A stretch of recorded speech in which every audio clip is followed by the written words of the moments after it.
Have you ever felt trapped in a never-ending cycle of fixed-term contracts? After completing my PhD, I spent 10 years in academia, having held 7 short-term research contracts ranging from 6 months to 3 years. As each contract neared its end, the uncertainty of renewal brought extreme stress and anxiety. Looking back, I realized that if I'd had the courage to switch career paths earlier, I could have saved myself 5 years of career development and avoided unnecessary anxiety and frustration. Here's what I learned. Hello, I'm Dr. J. After completing my undergraduate and master's degrees in China, I successfully secured an Australian government scholarship to pursue a PhD in Australia. Upon earning my PhD, I landed my first job as a research fellow at a university in Melbourne, a fixed-term position. These research roles at universities in Australia are typically contract-based, as they rely on research funding. My role involved managing a 3-year research project. Due to a 4-month hiring process, I signed a contract for the remaining 2 years and 8 months of this project. When I first started job hunting after my PhD, I wasn't sure if I wanted to settle in Australia or not. So I wasn't fixated on securing a tenured position, as I initially planned to gain a few years of overseas experience before returning to China with better career prospects. The academic job market in Australia is relatively small, with only over 40 universities nationwide and very limited positions in my specialized field. So when I landed a research role that was closely aligned with my expertise, equivalent to a level B lecturer academic position in terms of salary and benefits, I was pretty happy. The position seemed like an excellent opportunity to kickstart my academic career, even though it wasn't a permanent role. The research center I worked at was led by 2 highly regarded professors who secured numerous research projects for the center. After my first year, the center extended my contract for another 3 years. So overall, in the initial 5 years following my PhD, my academic career trajectory was quite promising. I was regarded as one of the university's rising research stars. I also successfully navigated the internal promotion process and was promoted to senior research fellow, equivalent to a level C senior lecturer academic role. While the university itself had a modest overall ranking, the area that I worked in was highly ranked and represented a traditional strength and priority discipline for the university. Unfortunately, the good times didn't last. The university's financial troubles led to a departmental restructuring. Our research center was effectively dissolved, or more accurately speaking, administratively downgraded. The center lost its independent budget and was merged into the business school. The team shrank dramatically, leaving only 3 of us: a lead professor, myself, and another senior research fellow at the same level as me. As it happened, I was on maternity leave during this period, making it impractical to switch jobs. I had no choice but to stay put and take things one step at a time. Our 3-person research group was then placed under the business school. The departmental restructuring created uncertainty, leading the university to offer us only short-term contracts. The longest contract were merely 18 months. As each contract neared its end, the lead professor would negotiate with the university for a renewal on behalf of the group. And this precarious cycle continued for 3 years. As the restructuring continued, our research group was then incorporated into another interdisciplinary research institute. The lead professor attempted to negotiate a longer contract, say 2 years, with the new institute, but they only approved a 6-month term. By this point, I was seriously contemplating to leave. I believed the university's offer of short-term contracts indicated a lack of genuine support for our research area, and staying wouldn't provide promising research prospects. However, relocating wasn't feasible for me at that time, as I had purchased a house and had family commitments. So I focused my job search only in the same city. The 6-month contract wasn't even the worst part. Our contracts for all 3 of us were set to expire on the last working day before the Christmas break. As we finished work that day, the HR still hadn't completed our paperwork. This meant that technically we were unemployed for the entire Christmas holiday, as none of us had officially signed new contracts. This was the final straw that pushed me to change jobs and accepted an offer at another university. To be honest, it wasn't about the financial impact of missing 2 weeks' pay over Christmas. It was more about integrity to me.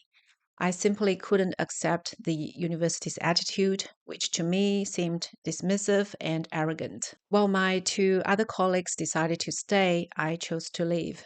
In hindsight, my decision to change universities were merely a lateral move. I was still caught in the same academic trap.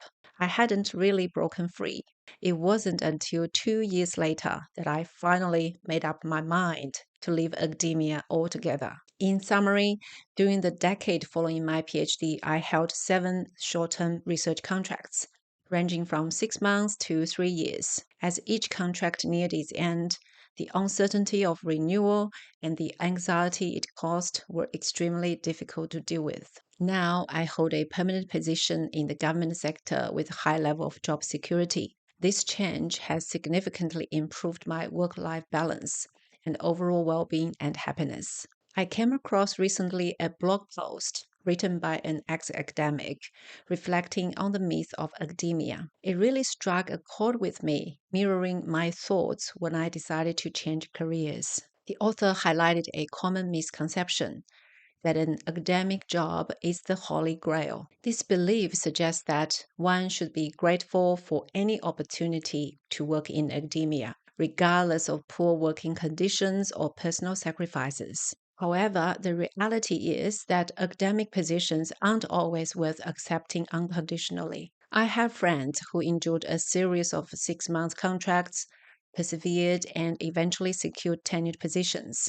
While I respect their choices, such a path didn't align with my personal values. I simply couldn't bring myself to do it. Reflecting on my career choices from a professional development perspective, I can say that the last 5 years of my academic career were truly a waste of time and effort. If I had understood earlier that casualization and instability of academic jobs were not isolated incidents, but systemic, widespread issues in the entire higher education sector, I would have had the courage to change paths sooner. I could have saved myself 5 years of wasted time and avoided a lot of unnecessary anxiety and frustration. At this point, some of you might say my story is just one example, an exception and not a representative of the broader situation. Some viewers have left comments on my previous videos saying that whether you can get tenure at a university solely depends on academic capability.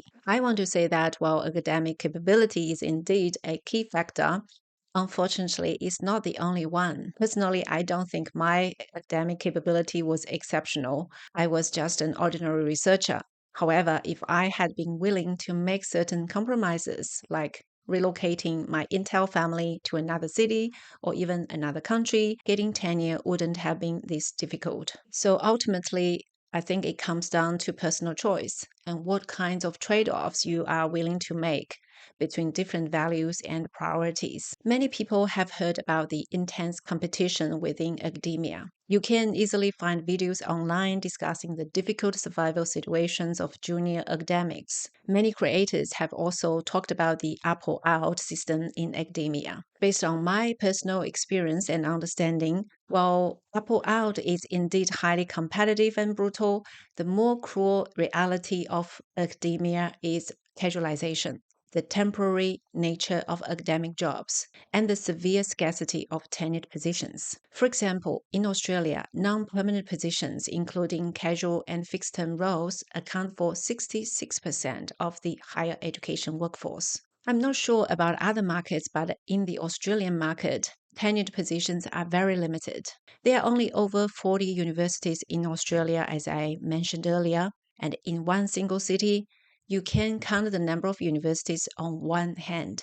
If you didn't have high mobility and aren't willing to relocate for job opportunities, then even if your academic capability is excellent, if the universities in your city don't have an available position that matches your field, you may still not be able to secure a tenured position. So today, I share my personal experience of working in academia and transitioning to another industry hoping to provide some insight to those of you who are considering whether or not to pursue or stay in academia. In a previous video, I also shared the story of a colleague who, after working on fixed-term contracts for 20 years following his PhD, finally obtained a tenured position as a lecturer. If you are interested, you can watch that story in my previous video. What I really want to share is that in the face of challenges of academia, each of us can make different choices, like the different paths that this colleague and I chose respectively. You can choose to persist and continue on this path like my colleague,